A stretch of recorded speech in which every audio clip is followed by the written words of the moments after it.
monde, j'espère que vous allez bien. On se retrouve sur ma chaîne. Je le sais, je ne suis pas très régulière dans mes posts de vidéos. J'essaye très fort. J'aimerais ça idéalement sortir 2 vidéos par semaine, mais le temps me manque. Donc, je travaille très fort là-dessus, mais je ne promets rien. Je suis allée en voyage, j'ai changé d'emploi, donc bref, beaucoup de choses dans ma vie. Je déblatérerai pas sur ma vie parce que on s'en fout et on va sauter directement dans le vif du sujet, soit la saison 4 partie 1 de You. Ce qui est vraiment spécial avec la saison 4 partie 1, c'est que je sais pas si je l'aime. Je sais pas si j'ai aimé écouter la partie 1 et vous allez comprendre au fil de la vidéo, je vais vous expliquer pourquoi, etc.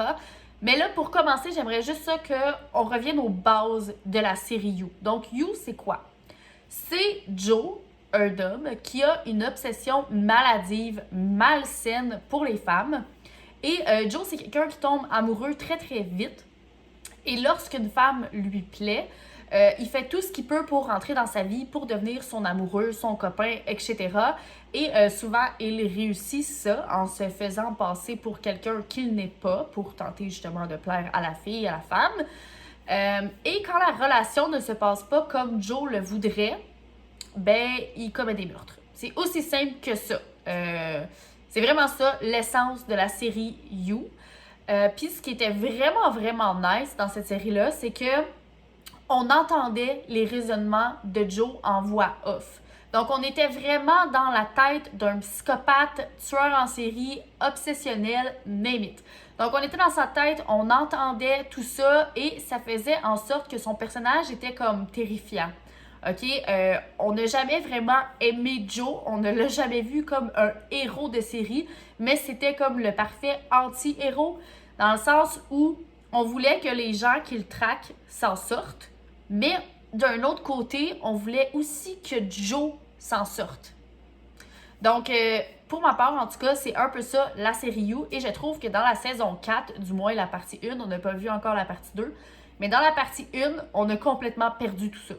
Ça l'a fait vraiment un 360, puis je vous explique pourquoi. Là, juste pour mettre en contexte les gens qui n'auraient peut-être pas vu encore la saison 4 de You, en fait, ça démarre avec un Joe qui essaie de faire table rase de son passé, qui essaie d'oublier tout ça, de laisser sa vie derrière lui et de recommencer à zéro. Et donc, il emménage à Londres où il devient professeur d'université. Il se fait d'ailleurs maintenant appeler Jonathan Moore. Et où il devient ami avec des gens tous plus riches les uns que les autres et tous plus hautains les uns que les autres également. Et voilà. Fait que c'est ça, Joe veut seulement être quelqu'un de normal, mais là, qu'est-ce qui se passe dans la partie 1, saison 4? C'est quoi l'intrigue? Eh bien, en fait, il se passe une série de meurtres dans la gang de riches amis de Joe.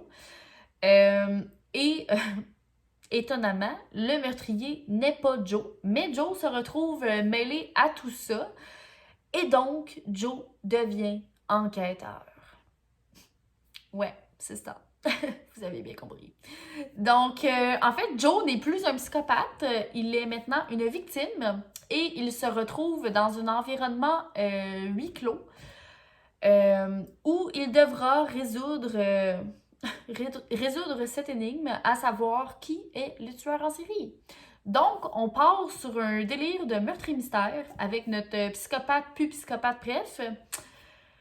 Ouais, non, j'ai vraiment été déçue. Honnêtement, la série me fait penser au film Glass Onion, qui est un excellent film, mais c'est pas ça là, qu'on voulait, nous, pour You, parce que You, ce n'est pas un film de meurtre et mystère, c'est une série sur un psychopathe obsessionnel.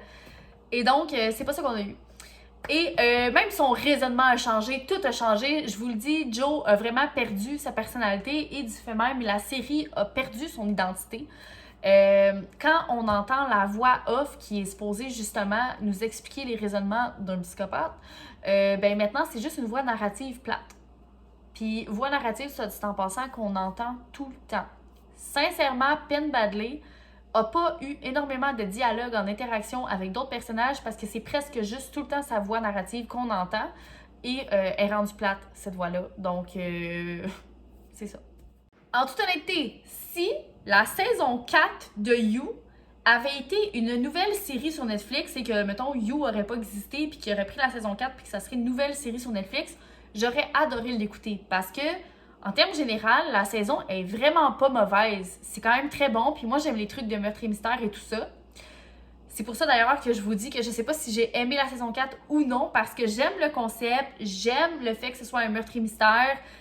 C'était pas déplaisant à écouter, mais c'était pas You. Puis c'est ça le problème. C'est que moi, je voulais pas voir ça. Moi, je voulais voir mon Joe, mon vrai You, mon psychopathe. C'est ça, ça marche plus. Ils ont comme dénaturé toute la série pour en faire quelque chose de totalement nouveau. Puis je comprends qu'il faut se renouveler. Je comprends qu'on veut pas toujours faire la même chose. Mais là, je pense qu'ils ont comme trop essayé de renouveler. Ils ont comme tout balayé ce qu'ils nous avaient montré dans les 3 premières saisons, dans le sens où, par exemple, là, Joe a eu un fils. Je pense qu'il dit 3 mots sur son fils dans la saison 4, puis on n'en entend plus parler du tout. Sinon, une autre affaire, à la fin de la saison 3, il part à Paris. Oui, Paris, parce que la saison 4 était supposée se passer à Paris, mais finalement, ça coûtait trop cher, donc ils ont décidé de la filmer à Londres.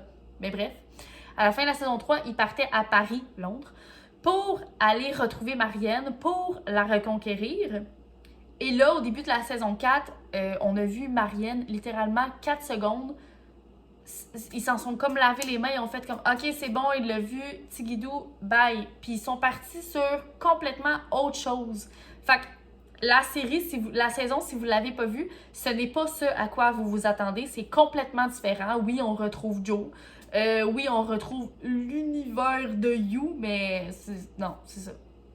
C'est pas ce que vous vous attendez, puis c'est triste. Donc ouais, c'est ça. J'ai trouvé que la série manquait énormément de tension dans le sens où j'ai jamais été assise sur le bout de ma chaise, j'ai jamais été stressée, j'ai jamais dit « Oh mon Dieu, mon Dieu, mon Dieu, mon Dieu, mon Dieu! » Jamais. Ça manquait clairement de tension. Au niveau des personnages de la saison 4, je me suis attachée à aucun personnage. Je sais pas, j'y trouve pas attachant, puis ils sont beaucoup, ça fait que c'est difficile à un moment donné de suivre le fil. Il y a seulement le personnage de Nadia, qui est une étudiante de Joe que j'ai bien appréciée, puis j'ai comme l'impression qu'elle va être plus présente dans la partie 2, mais je suis pas certaine parce qu'on la voit pas beaucoup dans la partie 1, mais j'avais bien aimé son personnage et Joe avait l'air de bien communiquer avec elle. Sinon, il y a une bébé histoire d'amour que j'ai pas apprécié plus qu'il faut avec Kate, un des personnages principaux. Puis pourquoi je l'ai pas apprécié plus qu'il faut, je sais pas, je trouve qu'ils ont aucune alchimie, ça crève l'écran qu'il n'y a pas d'alchimie. Donc, c'est ça. Sinon, point positif, j'ai adoré le nouveau look de Joe. Ça fait changement des petites vestes et des casquettes. Qui faisait d'ailleurs beaucoup plus stalker que maintenant. Mais bref, j'ai adoré son look. J'ai beaucoup aimé le fait que la saison se soit passée à Londres. Les paysages sont magnifiques, les décors sont super beaux, l'ambiance est très belle, mais sinon, c'est pas mal ça. Comme je vous dis, j'ai apprécié la saison dans le sens que j'aime les trucs meurtres et mystères, etc. Puis si ça aurait été une nouvelle série Netflix, je l'aurais écouté avec plaisir, je l'aurais aimé avec beaucoup d'enthousiasme, mais là, étant donné que c'est la série You et que c'était pas ça que je voulais voir pour cette série-là, ça me déplut. Fait encore une fois, je sais pas si j'ai aimé le début de saison ou non. Bien évidemment, je vais écouter la partie 2 et on verra. Peut-être qu'il va y avoir plein de rebondissements et que ça va être super intéressant. Soit dit en passant, je vais faire une deuxième vidéo sur You avant la sortie de la partie 2. Pourquoi? Parce que, en fait, ça va être une vidéo avec spoiler et je veux parler des théories que j'ai lues sur Internet parce qu'il y a plein de gens qui ont donné leurs théories de ce qui va se passer dans la partie 2. Puis il y en a qui sont tirées par les cheveux, mais il y en a aussi qui sont super intéressantes. Puis je me dis, oh mon Dieu, ce serait fou que ça se passe. Donc, je sais pas si ça va être ma prochaine vidéo. Peut-être que je vais sortir une autre vidéo sur un tout autre sujet avant, puis qu'après ça, je vais la publier. Mais bref, si c'est pas la prochaine, là, elle s'en vient parce que de toute façon, la partie 2, c'est dans vraiment pas longtemps. Donc, voilà, je vous laisse là-dessus. Si jamais vous avez des théories, vous aussi, pour la partie 2, vous pouvez les écrire en commentaire, puis je les ajouterai à ma deuxième vidéo sur You. Et on se retrouve bientôt pour une prochaine vidéo. Bye!